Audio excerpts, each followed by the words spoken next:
Today we are going to be talking about how to save money while you are broke. No, but seriously.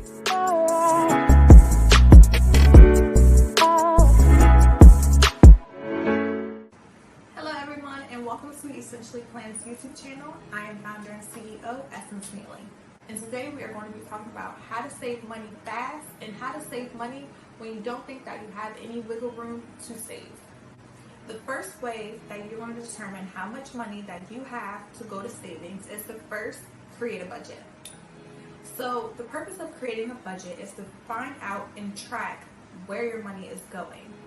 So get on your bank apps, log onto your computer, download your bank statements, and start going through those transactions.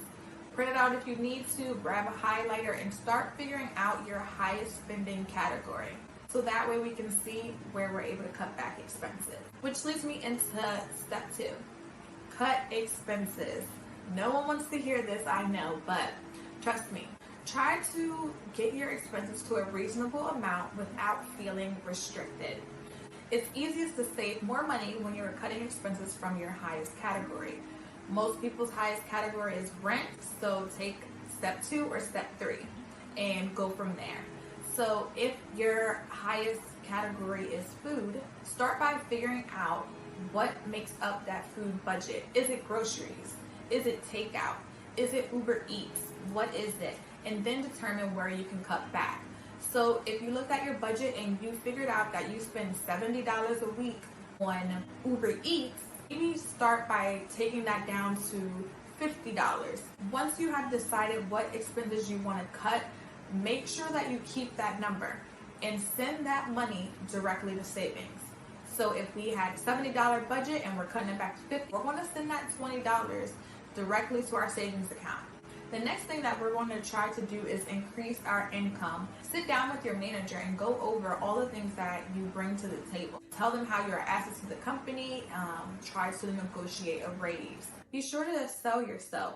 Tell them how you are a valuable member to the team, the roles and responsibilities that you do above and beyond your daily description, and make it a point for them to want to give you that raise.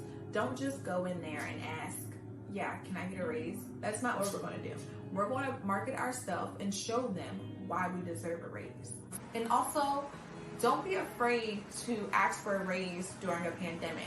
Sure, a lot of people have been let go from their jobs, but if you are one of those lucky people, don't take that for I can't ask for a raise because they have let some people go. If you have taken over 2 or 3 people's jobs and you're doing all those roles as one person, it's time for you to ask for a raise. If you don't want to go the route of asking for a raise, it is possible to get a part-time or a second job, or even pick up a side hustle. I know you've heard it all before, side hustle, side hustle, side hustle. But there are many benefits of having a side hustle. They are usually less strict and more flexible, and you're able to start and stop as you please in most cases. Some side hustles include Ubering, Instacart, or even online tutoring. Anything that can bring a substance, most of the times you can find it online. If you're into DIY, setting up a business page for anything that you're into. For me, I'm into DIY and event planning. I like to do balloon decorations, so creating balloon garlands for special events or birthday parties. Once you have begun to increase your income, don't just pocket that money and feel as though you can spend whatever. It's very tempting to want to splurge on yourself. So either set up that money to go into a separate bank account or a separate savings account, and then send that money to what needs to be paid off, whether that's debt or whether you need to increase the sinking fund or put it towards your priorities. So that was it for today with 3 quick tips on how to save money fast. Make sure that you go and check out essentiallyplan.com and grab yourself a budget essentially planner. It will map out everything that you need in order to start your budget, maintain your budget, and stay on budget. Be sure to follow us at Essentially Plan on all social platforms. Thank you. Bye.